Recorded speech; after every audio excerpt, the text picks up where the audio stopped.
Let's now start the class, जी. बिस्मिल्लाहिर्रहमानिर्रहीम. Let's see, जी. ये traffic control वाला हम look at the questions, but I don't think कि without the data P4 हो सकता है. चलिए जितना हो सकता है मैं जुबानी करवाता हूँ. Explain what is meant by equity and how the ban on motorcycle taxis and tricycles affects equity for commuters in Lagos. Lagos is somewhere in Nigeria in Africa. वो कह रहे हैं जी इक्विटी क्या होती है. अभी रिसेंटली हमने ये मिस टॉपिक जो है किया था. Equity has to do with fairness. It's a normative economic concept. It is something that's desirable but not efficient. The idea is to reduce income gaps. All those on same level of income should pay the same amount of tax. जितनी income ज़्यादा उतना tax rate बढ़ता जाए, ये concept. और अब थोड़ा सा मैं गेस करने की कोशिश करता हूँ कि डाटा में क्या होगा और उसके मुताबिक मैं आप लोगों को करवाने की कोशिश करता हूँ. Ban on motorcycle taxis and tricycles affects equity of for commuters in Lagos. वालेकुम सलाम. जैद, मुझे लगता है कि क्योंकि मोटरसाइकिल टैक्सीज भी गरीब लोग चलाते हैं फॉर दिहाड़ी वगैरह कमाने के लिए, एंड ट्राइसिकल्स का भी कुछ इस तरह का रोल लग रहा है मुझे लागोस में. तो इससे एक्विटी कम हो जाएगी. It will be inequitable distribution of incomes because ये लो अर्नर्स जो थे, जो डेली बेस पे मोटरसाइकिल टैक्सीज चला के और इस तरह के रिक्शाज वगैरह चला के अपने रोजगार कमाते थे, अब इनकम गैप्स बढ़ जाएंगे. So this will be unequitable. मजीद इनक्वालिटी बढ़ जाएगी, जीनी कोएफिशिएंट बढ़ जाएगा. आई एम जस्ट गेसिंग कि डेटा में ऐसी बात होगी. Why should we look at the mark scheme? We don't have the data, yeah? Yeah, but it will give you an idea if you're doing it. I wanted to just rush through it, Ishnini. Let's first do it. जल्दी से फिर एक बार mark scheme भी देख लेते हैं. Explain with the help of a diagram what is meant by a negative externality and identify two examples of negative externalities from the article. अब हमें आर्टिकल चाहिए कि हमें पता लगे ये कंजम्पशन एक्सटर्नैलिटी है या प्रोडक्शन एक्सटर्नैलिटी है. अगर प्रोडक्शन एक्सटर्नैलिटी है तो demand curve will B MSB and supply curve will B MPC, marginal private cost. उसमें एक्सटर्नल ऐड होके सप्लाई कर्व लेफ्ट पे शिफ्ट होगा, ऑप्टिमम लेवल पे हम आ जाएंगे. Vertical distance between the two will be the marginal external cost. तो ये अब थोड़ा सा हमारे पास डाटा नहीं है तो आई कैन नॉट कॉमेंट. और अगर पॉजिटिव एक्सटर्नैलिटी का था तो demand curve will be only MPB and supply curve will be MSC, marginal social cost. और जब एक्सटर्नल बेनिफिट ऐड करोगे, सॉरी एक्सटर्नल कॉस्ट उसमें, sorry demand curve will be marginal private benefit, और जब उसमें से एक्सटर्नल कॉस्ट निकालेंगे तो डिमांड कर्व लेफ्ट पे शिफ्ट होगा. एमएसबी सोसाइटी का बेनिफिट कम है compare to the consumers themselves. Everyone clear on the idea of the graphs? Examples भी हमें ग्राफ से इसमें डेटा से मिल जाते हैं. मोस्ट प्रोबेबली पोल्यूशन होएगा और शायद कोई कंजम्पशन एक्सटर्नैलिटी भी हो सकती है. City is more vigorous in joining. I'm happy. Let's move on to C part. From the evidence, ये तो बिल्कुल नहीं हो सकता. I'm sorry because evidence में से ही निकालना है. Assess whether government's involvement in the provision of transport system is because transport is a public good. जी बच्चों, is transport a public good? सबसे पहले पब्लिक गुड को डिफाइन करो, उसके कैरेक्टरिस्टिक बताओ, फिर मुझे बताएं. Yes transport. को बच्चा बोलें शाबाश, so I can get some feedback from you guys. There's rivalries and it's excludable as well. Does nobody know public goods? Come on, guys. I'm sure most of you know it. चलें Joshua, you tell me. Transport systems जो होते हैं जैसे metro, orange train या mass transit bus system वगैरह, क्या ये public goods में फॉल करती हैं या नहीं? प्राइवेट गुड है. जोशुआ क्या कर रहे हो? सच अ ब्राइट किड, क्या बात कर रहे हो? पब्लिक गुड्स आर, पहले उसके कैरेक्टरिस्टिक बता दो. Non excludable, once they provided nobody can be stop from consumption. अब इसी पे जज कर दो. Transport systems will probably have a ticketing system, probably will have a queue system. There'll be gates जिसमें से आप टिकट के बगैर, आपके पास पास नहीं है तो आप जा नहीं सकते. तो they are definitely excludable. Secondly ji, rivalry भी इसके अंदर है. Public goods are non-rival. No benefit of one consumer does not reduce by consumption of another. आप infringe नहीं कर सकते दूसरे के ऊपर, opportunity cost नहीं आती. लेकिन इस केस में जब एक बोगी भर गई है ट्रेन की, आप उसमें नहीं बैठ सकते. You'll have to stand, या फिर आपको जगह ही नहीं मिलेगी. सो डेफिनेटली मैं जोशवा आपने सोचा नहीं, वरना आप you much brighter then this. इसमें फ्री राइडर प्रॉब्लम भी नहीं है, जो पे करेगा वो ट्रांसपोर्ट सिस्टम एंजॉय करेगा। स्पोरेडिकली गवर्नमेंट ओल्डर पीपल और बच्चों को फ्री कर देती है, but it does not change the excludable nature and rival nature, and there is no free rider problem. So basically it is a pure private good. इसको हम कोएजाय में भी नहीं लेके जा सकते। जोशुआ, बात समझ आ गई मेरा बेटा?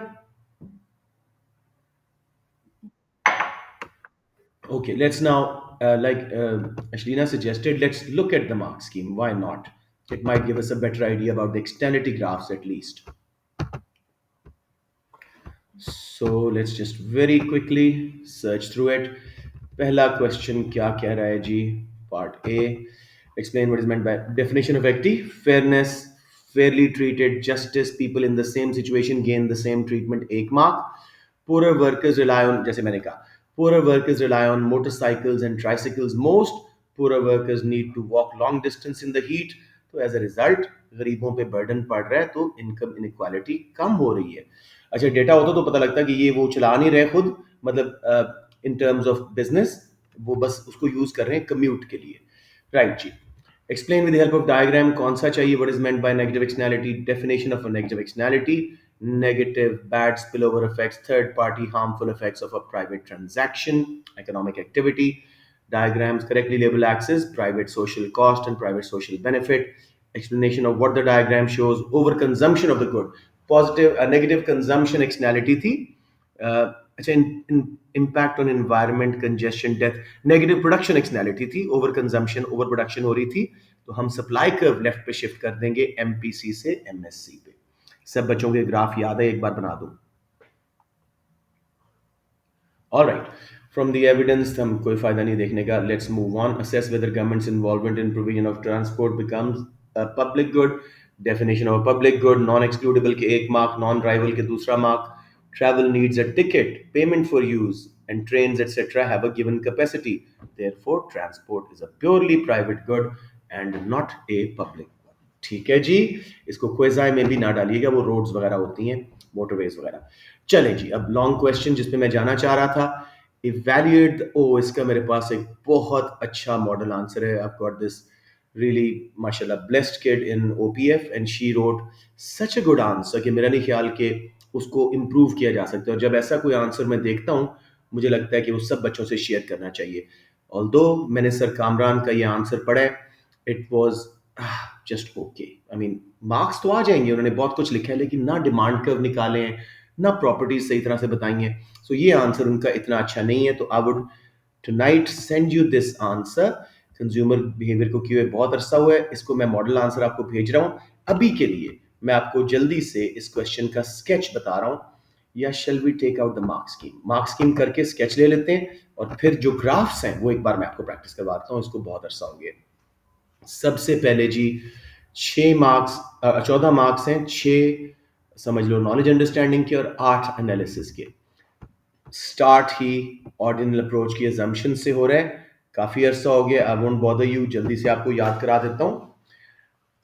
Assumptions of indifference curves or ordinal approach is: consumer is capable of substituting goods, making certain bundles on which he finds indifference. Goods के डिफरेंट बंडल्स बनाते हैं, उनको सब्स्टिट्यूट करके, और अपना इंडिफरेंस पॉइंट्स सब पे बराबर उसको यूटिलिटी मिल रही होती है, तो इंडिफरेंट हो जाता है।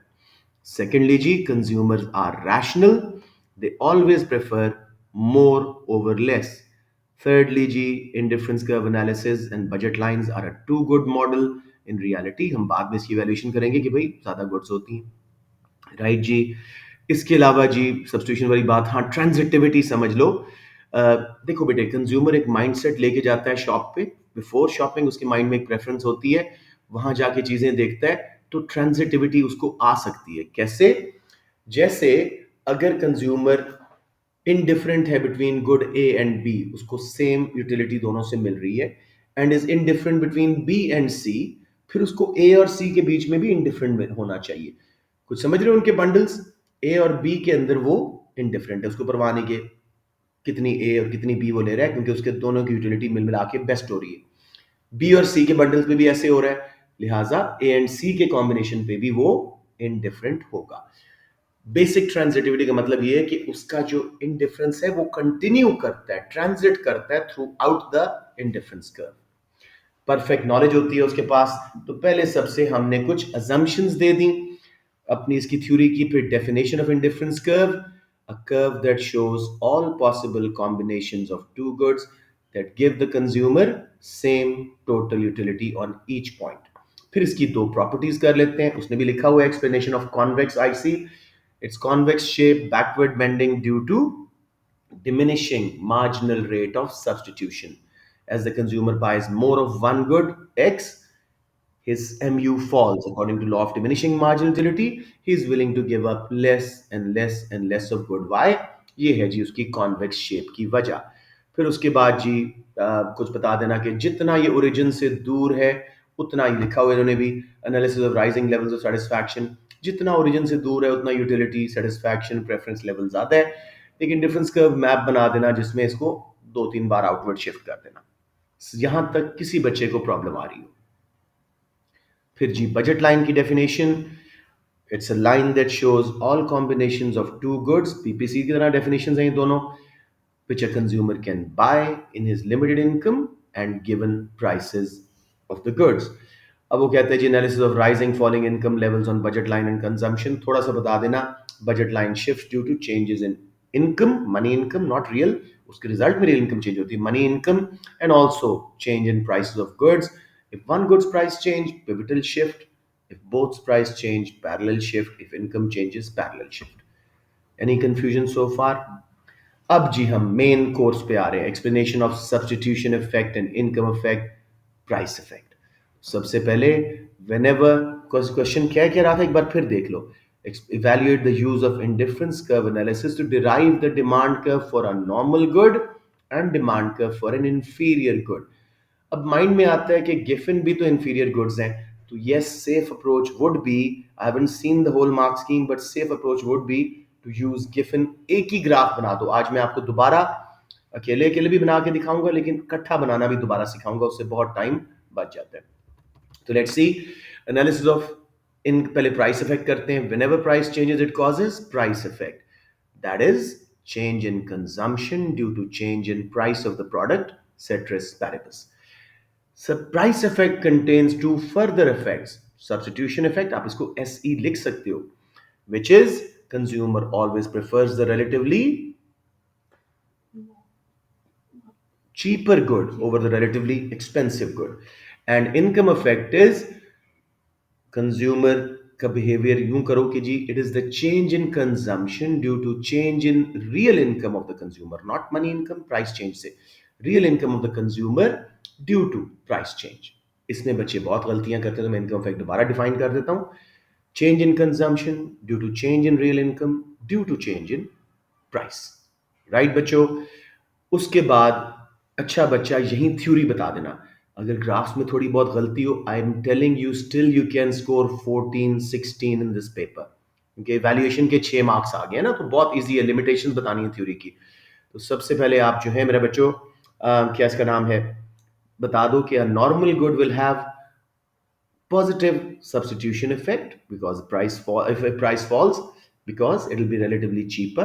It will have a positive income effect because real income will rise and he'll buy it more, and as a result the whole price effect will become positive. For an inferior good, substitution effect for price fall would be positive because it's relatively cheaper. However, because real income has increased, income effect will be negative because inferior goods have negative relationship with income. However, substitution effect is bigger than income effect, so overall price effect would still be positive for price fall. सिर्फ एक price fall के कर दो, इतना time नहीं होता कि price rise भी कराओ, लिखना चाहो थोड़ा सा लिख देना थ्योरी, वरना कोई जरूरत नहीं है। फिर जी combination of indifference curve and budget line maps to show points of tangency between indifference curve and budget line. Basic equilibrium पहले बना दो, उसके बाद प्राइस फॉल करा के डिमांड कर्व निकलवा दें। अब before I go to the evaluation, let me just quickly draw them once more for refresher because it's been a long time। हम मिड से पहले इसकी बहुत प्रैक्टिस की थी, लेकिन अब जो है टेस्ट भी आप लोगों ने काफी मुनासिब दिया था। कुछ बच्चे जो है टेंजेंसी की जगह कट कर देते थे, उसको चीट के थ्रू बनाइएगा जैसे मैंने सिखाया था। अब मैं आज वही उसी तरीके से दोबारा बनाऊंगा ताकि आप लोगों के लिए जरा इजी हो जाए। Let me just quickly make it. Never forget to draw demand curve below. तो पेज के ऊपर से स्टार्ट कीजिएगा, बेशक साइड बाय साइड इसकी इकट्ठा बनाना सीख जाओ ना बच्चे, आपका वो बहुत अच्छा हो जाएगा time management. So let me use the black pen first. I'm making a rather sizable graph. क्या लेबल हैं जी? हमेशा दो goods, good Y, good X. जिनकी रिवीजन नहीं है सही कर लो, जिनको परेशानी हो रही है सुन के बातें सही कर लो। बजट लाइन को थोड़ा सा स्लांटिंग सा लगाइएगा, इसको नाम दे दीजिएगा ए बी। हम चीट के थ्रू बना रहे हैं तो पहले ही हमने प्राइस फॉल की वजह से बजट लाइन को आउटवर्ड शिफ्ट कर दिया, एक्स की प्राइस गिरी थी। अब अपनी ईज के लिए रियल इनकम उसकी गई है बढ़, एसी पे आ गई है, उसकी पूरी रियल इनकम को हम वापस शिफ्ट कर रहे हैं पैरेलल इनवर्ड शिफ्ट करके, और इसको हमने नाम दे दिया डी एफ। अब यहां बच्चों हमारे लिए बहुत इजी है, बिकॉज हार्ड लाइन पे पहले टेंजेंसी दो, ओरिजिनल इक्विलिब्रियम बनाओ, और फिर सॉफ्ट लाइन पे यहां पे टेंजेंसी दे दो। तो ये हमारा पहला equilibrium E zero, X zero हम खरीद रहे थे, और ये हमारा पॉजिटिव सब्स्टिट्यूशन इफेक्ट। तीनों गुड्स का सेम है, बस ये बनाना सही कर लो, you have no problem with these graphs. अब मुझे बताएं, any one who needs more practice of substitution effect once again? Alright, अब मैं आपके लिए जरा एक डिफरेंट कलर में यहां पे नॉर्मल गुड का बना रहा हूं, उसका इनकम इफेक्ट भी पॉजिटिव होगा प्राइस फॉल का। तो आई सी एन कर दो, normal good, equilibrium N normal good, और X N for normal good. ये बन गया जी income effect for normal good, और मिल मिला के बन गया price effect for normal good. अब मेरे बच्चों हम वापस चलते हैं, इसी पे कर दूं बेटे इंफीरियर एंड गिफिन। अगर सब इस पे ओके हो तो मुझे कॉल दो, वरना मैं यहीं पे डिमांड कर्व निकाल के फिर अगला बनाऊं। Everybody seems okay. So centre में दूसरा वाला प्लेस करो थ्योरी के मुताबिक। आई सी आई इंफीरियर गुड्स, ई आई इंफीरियर इक्विलिब्रियम, ये नीचे आए। अब ये एक्स आई यानी इंफीरियर गुड का इतना सारा नेगेटिव इनकम इफेक्ट है, और इतना सारा बाकी पॉजिटिव प्राइस इफेक्ट है। अब इस क्वेश्चन की रिक्वायरमेंट पूरी हो गई है। बनाना चाहो गिफिन बनाओ, ना बनाओ ना बनाओ, no examiner can cut your mark because Giffen, yes it is part of an inferior goods theory. उसकी सिर्फ वो दे देना, एक्सप्लेनेशन दे देना, because the graph will become a little tricky. अच्छा मेरे बच्चों, मैंने नोट किया है कि अगर आप डिमांड कर्व ना भी निकालें स्कोर मिल रहा है सीआई में। मैंने एक दो मार्क्ड एग्जामिनर स्क्रिप्ट देखे हैं, 16 मार्क दिए हुए थे विदाउट डिमांड कर्व निकाले, लेकिन हम अपनी आदत के मुताबिक निकालते हैं। और पहले मैं ब्लू में कर रहा हूं ताकि हम नॉर्मल गुड का बनाएं। एक्स जीरो जो ओरिजिनल ई जीरो इक्विलिब्रियम था, दोनों गुड्स का वही वहीं से स्टार्ट होगा ए पॉइंट जब प्राइस ज्यादा थी, और जब हम अब आ गए नॉर्मल गुड के इधर आ गए एक्स एन, इसको नीचे तक मैं ले आया बी पॉइंट, इन दोनों को ज्वाइन किया तो demand curve for normal goods बन गया। अब इंफीरियर के लिए भी इक्विलिब्रियम पहला तो ए ही था, पहला पॉइंट सॉरी। अब ई आई नेक्स्ट है, तो इसको मैंने कौन सा कलर है ग्रीन में, इसको लेके गया एक्स आई से, सब्स्टिट्यूशन वाले से कभी नहीं करना होता, बी पॉइंट, और ये एक इनइलास्टिक सा डिमांड कर्व बन गया। अब मेरे बच्चों प्राइस क्वांटिटी लगाओ and your work is done, demand inferior quantity. Explain कैसे करना है? बहुत आसानी से। Initial equilibrium was at E0 where budget line AB was tangent to indifference curve IC0. Consumer was buying X0 of good X. As price fell, budget line shifts pivotal outward to AC. Now the consumer's real income has risen. To nullify the effect of rise in real income and separate substitution income effect, we draw a shadow budget line DF, imaginary budget line. Up G, it is tangent to indifference curve IC0 at ES. X0 to XS is substitution effect for all goods, ताकि आपको next time दोबारा explain ना करना पड़े। ठीक है, for normal goods new equilibrium is at En, and for inferior goods it's at Ei. Areas of price and income effect have been highlighted on the graph. बस ये रिक्वायरमेंट है। I was giving you too much details, ये requirement है। समझ आ गया मेरे बच्चों? किसी को बता दो प्लीज, अगर दोबारा बनाने की जरूरत है मैं दोबारा बनाता हूं, अगर आपको अकेले अकेले चाहिए मैं अकेले अकेले बनाता हूं, let me know. Both branches आप लोगों ने इस टेस्ट में काफी अच्छा स्कोर किया था, तो आई एम प्रीटी होपफुल। ठीक है, अब मुझे बताएं, अगर still there is any confusion to ask. जी मेरा बेटा Jarawa.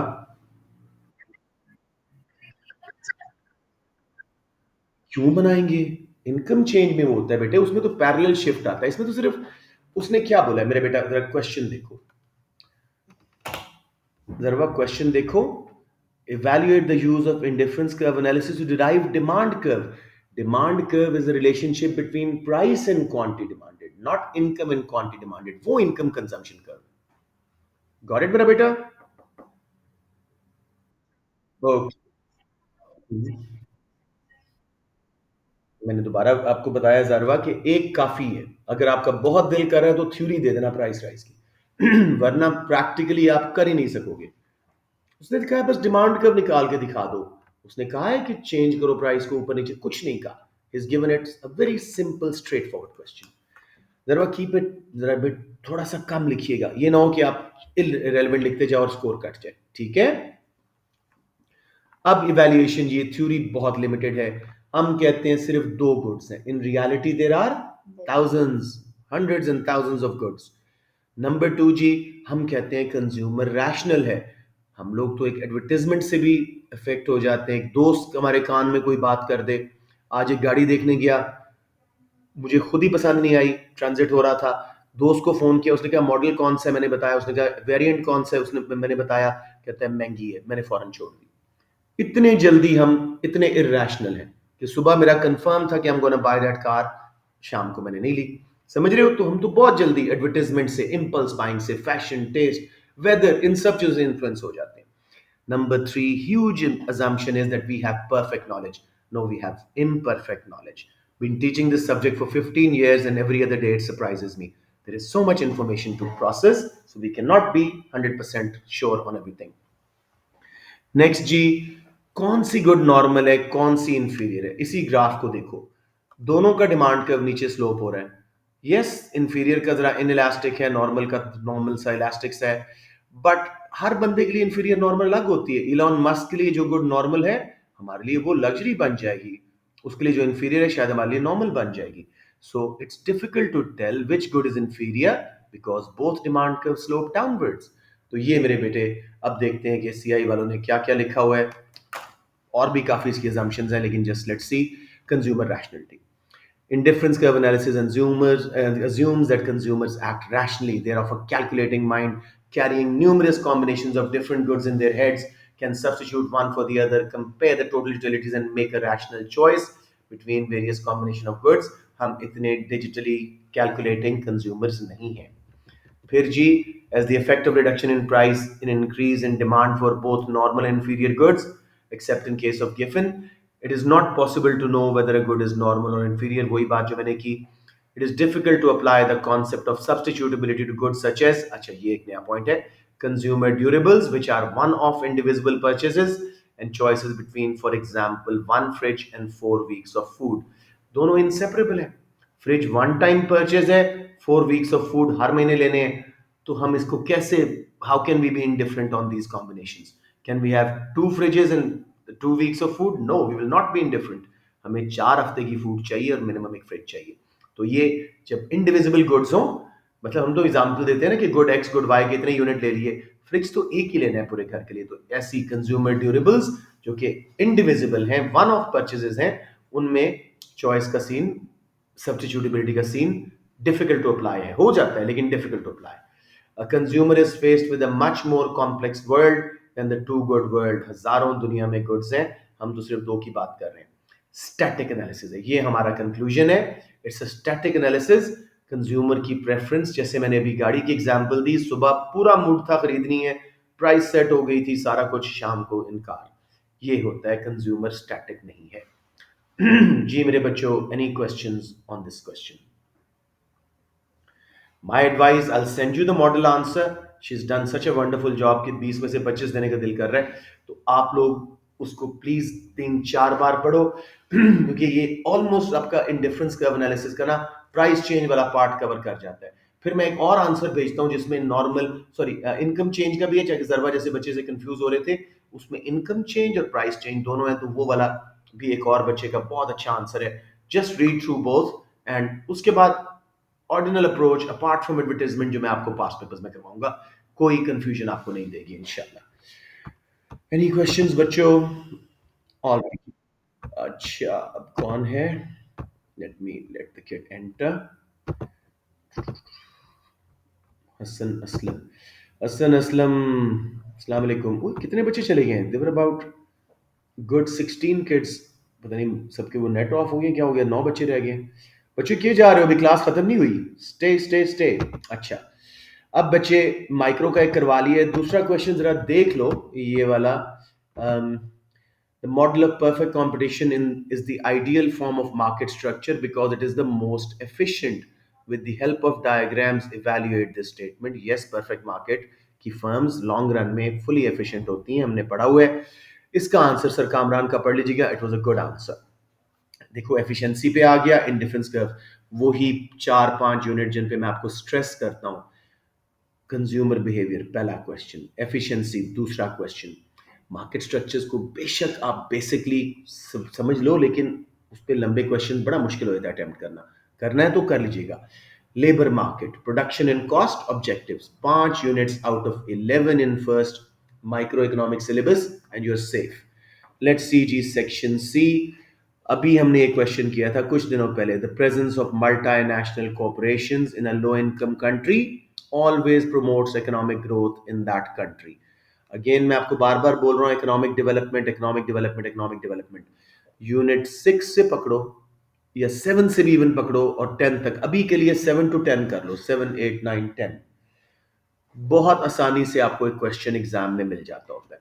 We have about 20 minutes।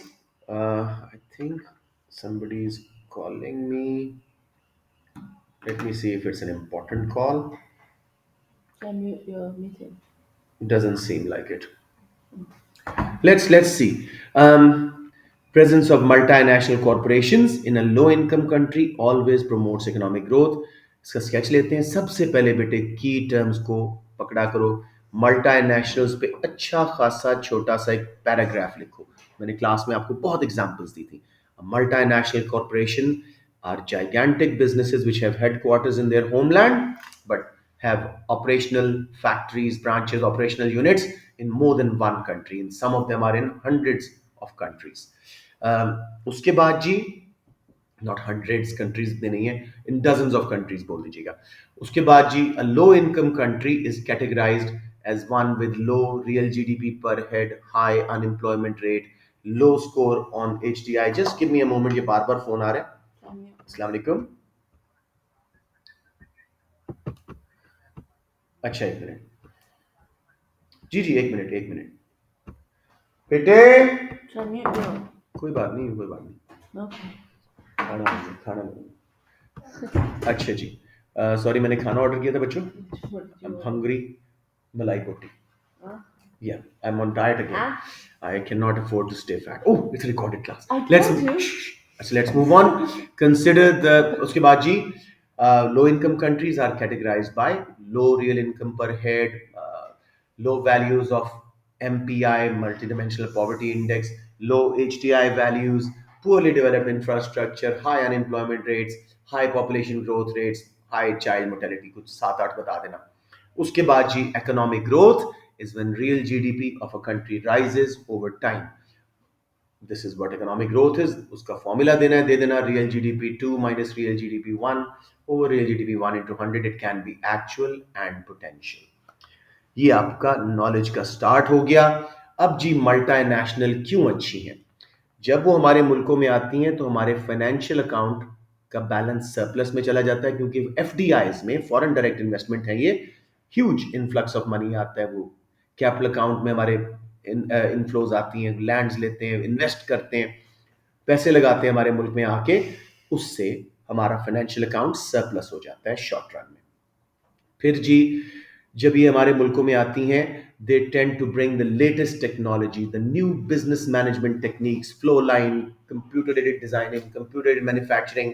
Example use कीजिएगा कि Nestle came and taught Pakistani companies how to not pasteurize but chill the milk, and cost was literally halved for domestic milk plants. ठीक है जी। Pasteurizing is PASTURIZE, and chilling of course is chilling। ठीक है जी। तो ये आधी कीमत पे उन्होंने हमें जर्म्स मारना सिखाया। तो local firms learn from them, copy them and develop their comparative advantage. उसके अलावा जी, if multinationals come here and produce in a labor intensive manner, because the labor is cheap here, they might generate high levels of employment in the country, which of course will bring economic growth, actual growth. As a result, incomes will rise, living standards may rise. If they pay taxes to the government can spend on education, healthcare, infrastructure, which will bring about potential growth as labor skills, productivity, performance level, their KSA, knowledge, skills, abilities will increase. As a result, in the future, the infrastructure and everything developed may give us long run aggregate supply का shift, potential growth, PPC का shift। ठीक हो गया। उसके बाद हम एक benefit दो और कर लेते हैं और इसको खत्म करते हैं। मल्टीनेशनल्स अक्सर हमारे मुल्क में इंफ्रास्ट्रक्चर बना देती है, बनाती अपने लिए है कि हमारा जैसे नेस्ले आया, उसने अपने मिल्क कलेक्शन पॉइंट्स पे कई रोड्स बना दी। हमारे इलाके में काफ़ी पुअर सिग्नल होता था मोबाइल का, आज से कोई 15-20 साल पहले। नेस्ले ने आके वहाँ टेलीनॉर के इतने खंबे लगाए, इतने पोल्स लगाए कि अब वहाँ पे टेलीनॉर का signal is better than Lahore. ठीक है, इतना अच्छा उन्होंने वो इंफ्रास्ट्रक्चर हमारा कम्युनिकेशन लेवल और रोड्स बना दी। ये हो गए जी फायदे, लेकिन इन actual fact they have lot of disadvantages. ये क्या करते हैं जी, हर साल अच्छा एक और फायदा भी, जो एक्सपोर्ट ये बैठ के यहाँ से कर रही है नेस्ले, टोयोटा, होंडा, वो हमारे लिए, क्योंकि अब हमारी जियोग्राफिकल बाउंड्रीज में हमारी एक्सपोर्ट्स का हिस्सा है, तो हमारा करंट अकाउंट और बैलेंस ऑफ पेमेंट में गो इनटू सरप्लस। नुकसान क्या है बेटे, ये अपना प्रॉफिट हर साल वापस भेजते हैं। वक्ती तौर पे फाइनेंशियल अकाउंट हमारा सरप्लस हुआ था, बट लॉन्ग रन में आउटफ्लो स्ट्रीम्स इतनी होंगी कि जी हमारा primary income transfer section of current account and overall current account में go into huge deficit. Secondly, top paid jobs ये अपने घरों से हाईली क्वालिफाइड वर्कर्स लेके आते हैं अपने होम कंट्री से।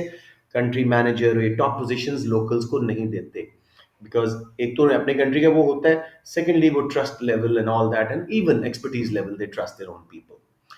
Thirdly, G, they do not care about our environment. They use those methods of production which have been obsolete in their countries. उधर बड़े green production methods और strict pollution controls, emission limits लगी हुई हैं। यहाँ governments को मनवा लेते हैं कि जी हमें जरा पोल्यूशन करने दो, हम आपके मुल्क में जॉब्स क्रिएट कर रहे हैं। तो as a result they can be extremely hazardous for the environment and very external cost oriented। Nextly जी, इनका क्या है कि हमारे रिसोर्सेज को गजल अप करके चले जाते हैं। आइकिया अमेजॉन रेन फॉरेस्ट के काटने का मेजर रीजन था। इस तरह की फर्म्स जब हमारे मुल्क में आती हैं, शेल आया था, इतना गंदा ऑयल उसने डंप किया था gulf of bay of gulf में कि वो जानवर, मछलियां वगैरह मर मर के बाहर निकल रहे थे, ऑयल उनके पेट तक चला गया था। सो दे डिडंट डंप इट फार, वहीं ओशन में डंप कर दिया। तो ये हमारे रिसोर्सेज को, सस्टेनेबिलिटी को कम कर देते हैं, फ्यूचर कंपैरेटिव एडवांटेज हमारा उड़ा के चले जाते हैं। गवर्नमेंट्स पे मुसलसल there bullies, they put pressure on the governments, मजीद टैक्स ब्रेक्स दो, सब्सिडीज दो, फ्री लैंड दो, हमें जो है इन्वायरमेंट खराब करने की इजाजत दो, वरना हम थ्रेट करते हैं कि हम छोड़ के चले जाएं। मैं ख्याल काफी बहस होगी इनके ऊपर। अब थोड़ा सा इवैल्यूएशन, मेरा सांस भी बंद हो रहा है, इवैल्यूएशन वहीं से कर लेते, इतना मैं बोला हूँ। तो लेट्स सी जी, ये आपकी आ गई इम्पैक्ट ऑफ सॉरी मल्टीनेशनल्स, और हम इसके बाद क्लास बंद कर देंगे। हम एक्चुअली वेरी टायर्ड, सुबह से मैं अभी घर पहुंचा था, एक वो फेयरवेल थी, अभी घर आया हूँ। ये तकरीबन वही सारी बातें होंगी, कुछ और पॉइंट्स है तो वो भी ले लीजिएगा। इवैल्यूएशन जी, हाँ अच्छा, ये evasion of enhanced legal limits in home country, environmental impact, अच्छा वही सारी जो नेगेटिव्स मैंने बताई हैं उसी को इवैल्यूएशन में लेके आ रहे हैं। अच्छा, इसमें मल्टीप्लायर का ग्राफ भी बना दीजिएगा जब फायदों की बात करें, या एग्रीगेट डिमांड एग्रीगेट सप्लाई वाला बना दीजिएगा, कुछ भी। ठीक है जी। So evasion of enhanced legal limits in home country, environmental impact, FDIs can be used to export dirty industry and transfer negative externalities to another कंट्री। हमारे मुल्कों में इतना टबैको बेचा है बिकॉज अपने मुल्कों में बिक नहीं रहा था, लोग अवेयर हो रहे थे, तो उन्होंने हमारे मुल्क में डीमेरिट गुड्स बेचना शुरू किए। फिर हमारे मुल्क में पोल्यूशन करके चले जाते हैं, destruction of host countries, indigenous industry, हमारी लोकल इंडस्ट्री इन जायंट्स के मुकाबले में सर्वाइव नहीं कर पाती। फिर जी, multinationals may establish a local monopoly that exploits the consumers with high price and lower output. Multinationals may practice transfer pricing to remove profits from developing countries to tax havens. ये जरा समझ लो, ये अपना profit कहाँ declare करेंगे? अपने तमाम मुल्कों में से जहां पे टैक्स हेवन है, टैक्स ब्रेक मिला हुआ है, उधर कहेंगे हमारा प्रॉफिट हुआ है, बाकी कंट्रीज में कहेंगे लॉस हो रहा है। अपने अकाउंटिंग रैकेट्स के थ्रू उस कंट्री में टैक्स पे ही नहीं करेंगे जहां पे टैक्स ज्यादा है या प्रॉपर उसका स्ट्रिंजेंट सिस्टम है टैक्स कलेक्शन का। Impact on macroeconomic aims of the government is analyzed. Jobs created in the local environment may be low skilled. Multinationals often employ expatriate workers, अपने skilled workers बाहर से लेके आते हैं। तो इसका कंक्लूजन हम क्या दें बेटे? द बेनिफिट और problems of multinationals can not B weighed out easily. It's a huge discussion. In my opinion, they do bring short run economic growth, multiplier, job creation, immediate influx of money, जो हमारे मुल्क में capital की finance की बहुत कमी है, right? लेकिन लॉन्ग रन में सस्टेनेबिलिटी, एनवायरमेंटल हैजर्ड्स, इस तरह की चीजें करते हैं। One great benefit of them is कि इनकम गैप्स कम कर देते हैं। वेस्ट से, डेवलप्ड वर्ल्ड से, हाई इनकम वर्ल्ड से हमारे पास पैसा आ रहा है, तो यस इनकम गैप्स कम हो रहे हैं, but sustainability, environmental hazards, continuation of this, हमारे रेन फॉरेस्ट उड़ा देना, so it can not be justified कि भाई ये बेनिफिशियल है या प्रॉब्लमैटिक है। शॉर्ट रन की ग्रोथ डेफिनेटली है, but the huge opportunity cost of long run devastation of sustainability. I am done जी, सबको समझ आ गया बच्चों? Yes. मुझे लगता है you are all done too. चले, let's now close the recording. आज बड़ी लेट सी क्लास थी, that's it. I am going to finish the recording and